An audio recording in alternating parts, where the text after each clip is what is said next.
Welcome to my lecture review for my Cisco Ethical Hacking course. So, again, this is a Cisco hacking course, and we are working through the material in Netacad. Alright, let's jump in, let's see what we can do. Alright, Chapter 1, Introduction to Ethical Hacking and Pen Testing. So, we have two main sections of this PowerPoint, Planning Guide and Classroom Presentation. So what to expect in the module, we have avatars, videos, practices, hands-on labs, things like that. Inside the training course, we have multiple labs. So we have a research pen test lab, we have a compare pen test methodology lab, we have a deploying a pre-built Kali VM, and we have an investigating Kali VM lab. So these are going to be labs that we're going to be setting up in other videos. Alright, so moving past that, we have our best practices. Again, normally you want to review the activities, readings. I'm not going to worry about these are all for the instructor. So let's get into what you guys need. Alright, so this Module 1, Introduction to Ethical Hacking and Pen Testing, we have three main topics. Understanding ethical hacking and pen testing, exploring pen testing methodologies, and building our own lab. First, before we go anything further, these are lecture slides provided by Cisco. Education purposes only. We're walking you through the process. Again, education purpose only. So, what's a hacker? First question, very simple. What's a hacker? A hacker is someone who normally tries to exploit weaknesses in systems. So, an ethical hacker is a person who acts as an attacker and evaluates the posture of the infrastructure to identify and possibly exploit weaknesses, but they have permission. They're not just doing this by themselves, they have permission. This process is known as pen testing or penetration testing or ethical hacking. Again, key here, with permission. If you don't have permission, you're not allowed to do it. Again, key factor defining ethical versus non-ethical hacking is malicious intent and permission. The permission to attack is often referred to as the scope. What are you trying to do? What are you allowed to do? If you're hired to test the network, they're going to give you boundaries. Maybe you're not allowed to take down a critical infrastructure. You're not allowed to take down a critical item. So that'll be this in the scope of your activity. You're normally looking for vulnerabilities in products, applications, web services, things like that. These are all considered an ethical hacker. Again, with permission. They have to responsibly disclose the vulnerabilities that they found. How did they get into said target system? The same type of research performed by someone who then uses the same vulnerabilities to gain unauthorized access to a target could be considered non-ethical hacking.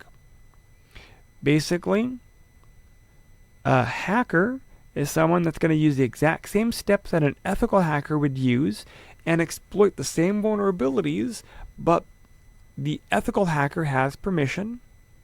The unethical hacker doesn't have permission. An ethical hacker uses the same tools, same processes, same everything. The ethical hacker, however, will report the findings. That way they could find and fix the gaps and holes in this environment. So the question becomes, well, why do we need testing? Why do we have to do this? So someone is responsible for securing and defending a network. You want to find out how are bad guys getting in. So we do this so that you can figure out where your holes are. So that's one. So over the many, many years, defensive techniques such as antivirus, firewalls, IPSs, IDSs have been developed and implemented, but they still have to be tested to see if it's good enough for your organization, for your environment. It's not just good enough to put it there and be like, oh, well, I did it. How do we know if it's actually working if we don't test them? So why do we need to do this? We need to test it. That's why. How do we know if those defenses really do work if we are not testing? How valuable is the data that we're protecting? Well, that's going to figure out how much money we're going to spend to defend against it, or defend against the attacks. If the information is crucial, critical, top secret, we're going to spend a lot more money protecting it. If it's intellectual property, if it is, secret recipes, we're going to spend money defending. We need to determine what it is we are protecting and whether our defenses are appropriate. And that will be based off of your organization and the value you put on it. If we are protecting, national security, the defenses are going to be way more substantial. If we are protecting, basic company data, not intellectual property, but just, internal memos, we probably are not going to put the same level of protection. Simply implementing controls without testing them is not enough. You can't do that anymore. You have to test the validity of your controls. You need to know on a regular basis what's going on. You need to know if your controls are good enough.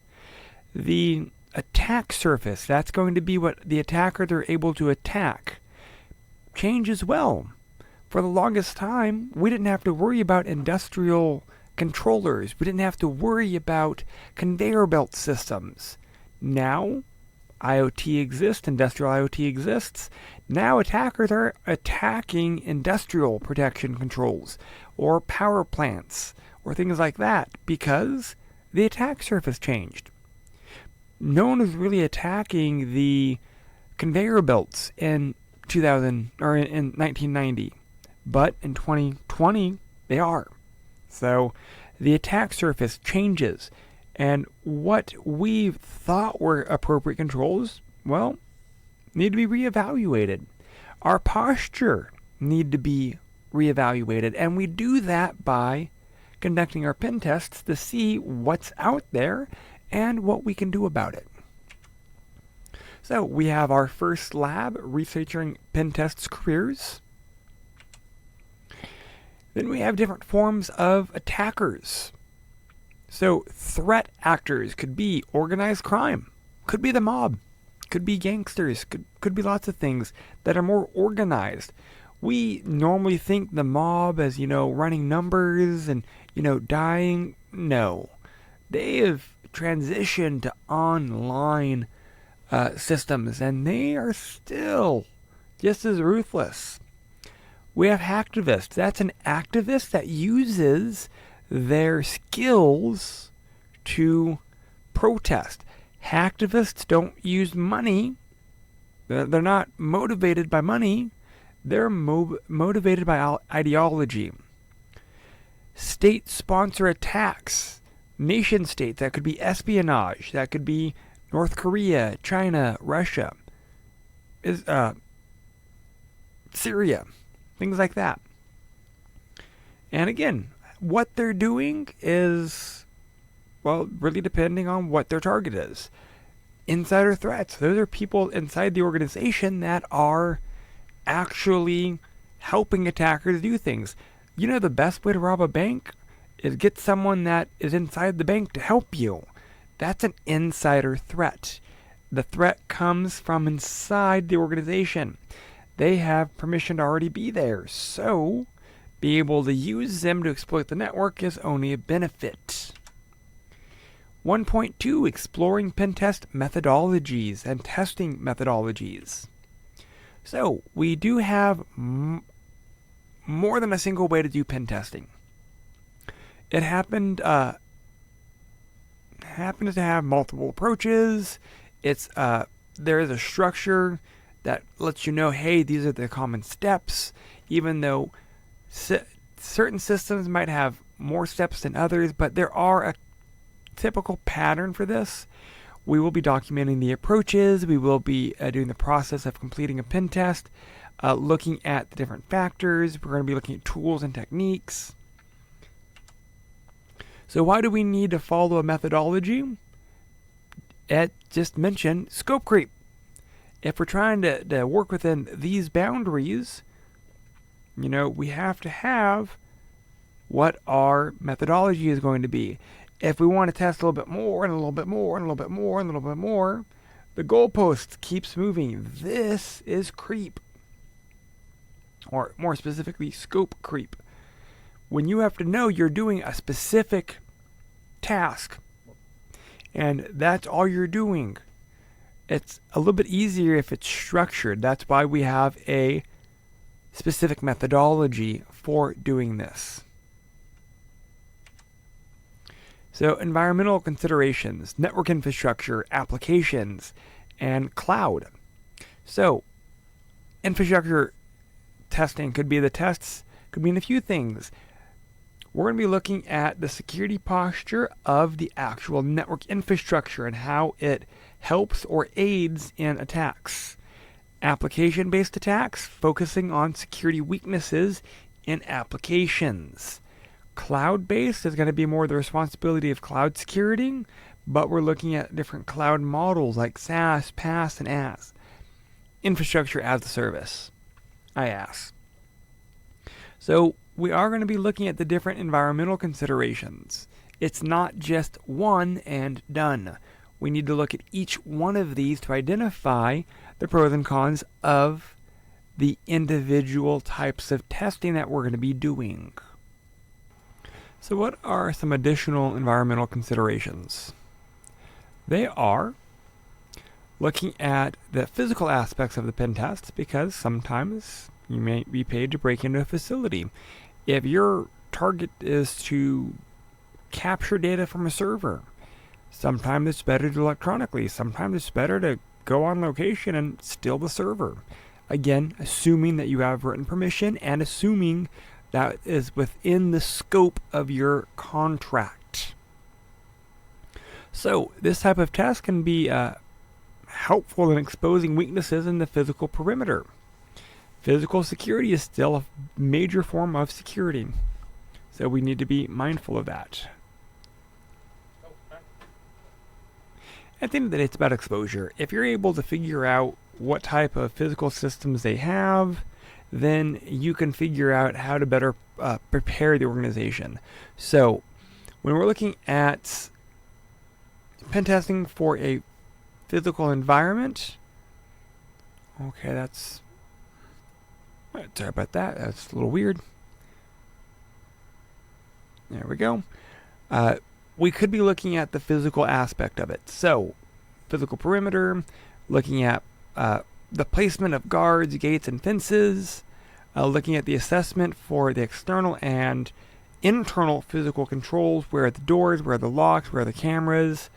Most of the compromises in a modern network could be done through social engineering, through phone calls, emails, websites, or SMS, but not all attacks. Sometimes that's not always the most appropriate way to do attacks, so it really just depends. So it is important to test how employees handle different types of situations, including the physical aspect of this. This type of test often omits from the scope of a pen test because it primarily involves testing people instead of the technology controls, and people get weird with that. In most cases, management does not agree with this type of an approach, but it is important to get a real-world view of the latest attack methodologies. Social engineering tests should also assess the security awareness program so that we could figure out where the gaps are to better improve them. So it should not be a key to focus on the people, but on the technical controls. Yes, you also do need to test the people, but oftentimes when you're testing people, the organization is going to be a lot more hesitant in that regard. A great tool for performing social engineering tests is the Social Engineering Toolkit, which is built into Kali Linux. So we will get into some of these tools in just a little bit. Alright, so let's move on to types of tests. So we have an unknown environment test, we have a known environment test, and we have a partially known. So these are what do we know about the actual environment? If we know nothing, we call that a black box. If we know everything, it's a white box. If we know some things, it's a gray box. Basically, it really depends on how the environment is set up and how the scope of your work is going to be done. Sometimes you're hired to do a pen test and you're given no information. That's black box. Sometimes you're given and you're told, hey, this is the network. However, these are the things you cannot touch. White box. You might be given partial information. And that would be a gray box. So, surveying the different standards and methodologies for conducting a pen test. We have the MITRE ATT&CK. This is a great process that is heavily documented and used. And these are known adversary tactics, techniques, and procedures. They cover a large array of defined metrics on how to do things. We also have an OWASP version for web security testing, and that's going to be focusing on the OWASP top 10. We also have the NIST 800-115, which is a NIST document for the Department of Commerce for providing organizations guidelines on planning and conducting security testing. We also have an open source variation, which is the Open Source Security Testing Methodology Manual, OSSTMM. We also have the PTES, which is the Penetration Testing Execution Standard. We also have the SF, which is the ISSAF, the Information System Security Assessment Framework. Ooh, sometimes talking too fast. But again, this covers the methodology used for the different phases: information gathering, network mapping, vulnerability, pen testing, gaining access, privilege escalation, enumeration, compromising, maintaining, and covering tracks. This is going to be the main one that we're going to be focusing on. So we're going to compare and contrast the different methodologies. That is one of the labs. So moving on, we have our last major section, building your own home lab. Because, guess what? This is how you're going to get your experience. You're going to look at what skills you need to develop. You're going to look at how to do certain things. So when it comes to pen testing, again, getting a proper environment is huge. What the environment might be like is really depending on the type of testing you're going to be doing. The tools in the lab will be based on different factors. Whether you're performing pen testing on a customer network or your own network, you need some type of environment for testing. Lab environments are key. You should always test your tools. There's no guarantee the tools are going to work. There's also no guarantees the tools won't break something. If we're testing an industrial system, oftentimes it's a no-go. You're not allowed to test using some of the tools in Kali on some industrial networks because just the act of a simple network scan might disrupt its ability to function. Many tools are designed for breaking things, so you need to be mindful of that. You therefore need to know what to expect when you use the tools. This type of testing, you typically would use a closed network so that if you have to revert anything, you can. So, we're going to be looking at a few different tools: Kali Linux, Parrot, and Black Arc. Those are the big three. These are not the only three, but these are the big three. We're going to be using VMware Workstation. If you have VirtualBox or VMware Fusion, those also work. But we are going to be focusing on Kali, Parrot, and Black Arc in VMware Workstation. So here we have Parrot OS, and a Windows system in an internal hypervisor VirtualBox using a host-only network. That way, nothing can really escape. This shows us a lot more elaborate network, and what we're going to have to be doing is we're going to be using a jump box, something that we remote into. From there, we're going to try to compromise other networks and then pivot from there. Pivoting is being able to direct traffic through another target, and so we may try that type of avenue. We may try to, from our jump box, try to compromise the Linux machine, and then from the Linux machine, try to target other machines. That means we'd be pivoting through the Kali Linux machine at this point. So what are some of the requirements and guidelines for your lab? Typically the ability to open and close your network. Can you change your NICs easily? Is it a virtualized environment? Can we simulate a realistic environment? Can you monitor the health of what's going on? If something crashes, can we figure out why? Do we have sufficient hardware? Can we run multiple operating systems and multiple tools? Can we practice and get information? So practice targets. Again, you need to be able to use your tools. Basically, the tools used in pen testing depend on the type of testing you're doing. Whether we are doing a basic surface level attack, if we're doing an infrastructure attack, if we're doing a web server attack, it really just depends. And then that drives what tools we have. If we're doing a network infrastructure based attack, we need to be able to understand how to sniff traffic or manipulate data traffic or how to flood the network, how to bypass firewalls, and maybe how to bypass IPSs and IDSs. If we're talking wireless types of attacks, do we know how to crack the wireless encryption? Do we know how to do deauthorization attacks? Do we know how to do on-path or man-in-the-middle attacks? If we're doing web-based attacks, web application attacks, do we know the methods? Do we have tools for this?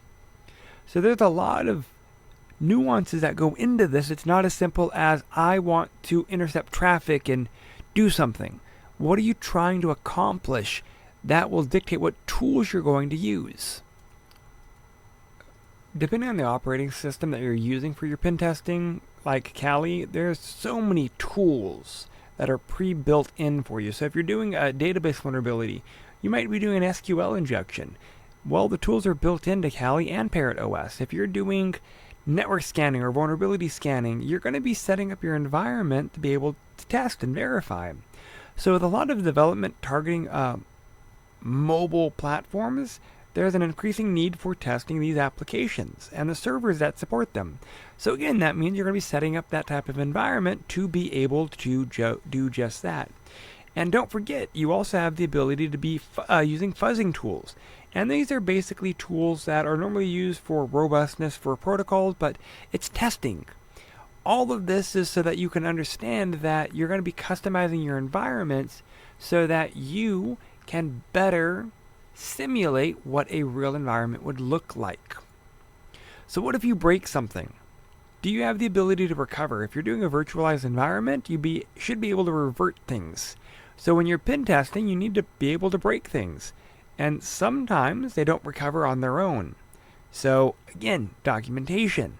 If you're being paid to do a pen test, this needs to be within the scope that if you do end up breaking a critical system, that you're not responsible for that. For instance, if you're testing a web application and some of the attacks might inject bogus data into the inform fields, this might break the database. Do you have a way to recover? Or is it within the scope that you're allowed to do that? Obviously, in a production environment, not a good thing, but that's why we want to be able to build our own home lab so we can test and we can verify and we can check. That way we don't accidentally break something that we can't recover from. The data being input can also be malicious in nature. You could be like some type of an injection attack. And again, that's why we have a test environment so we can practice. Basically, we use a virtualized environment so that if we do break something, we can do a quick recovery. Because if it's a long recovery, it's going to be time consuming, and that is something that you really don't want. You want to be able to test your environment and check things and make sure things are functional the best that you can. So using some kind of virtualized environment that has the ability to do snapshots is important. Sometimes it's not possible to do this, however, but when you can, you should. You may be testing a system that cannot be virtualized, and that definitely does increase the difficulty. But again, if that is the case, full backups.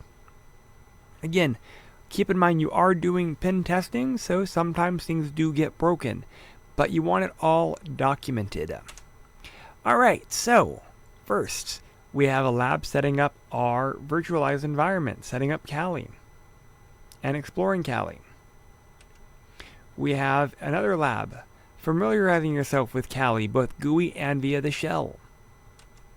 And that's actually the end of this module. We covered lots of things like the general process, the why we have hackers, why we need them, the types of threat actors, the types of methodologies, the MITRE ATT&CK, OWASP, NIST, OSSTM, the PTES, and the ISSAF framework. We talked about the requirements, we talked about the tools, we talked about setting up your lab. So some reflection questions at the very end. Why do organizations need to hire ethical hackers? Think about, what happens if we don't have them. Why is it important to follow a well-documented methodology process? And what happens if we don't have a process? Lastly, what is the value of having a ethical hacking lab? And what are some of the requirements? Alright, and that's it for this module. Thank you. Alright, that concludes this video lecture. If you have any questions or concerns, please feel free to reach out, say something, communicate. That way, I can better answer your questions. Thank you.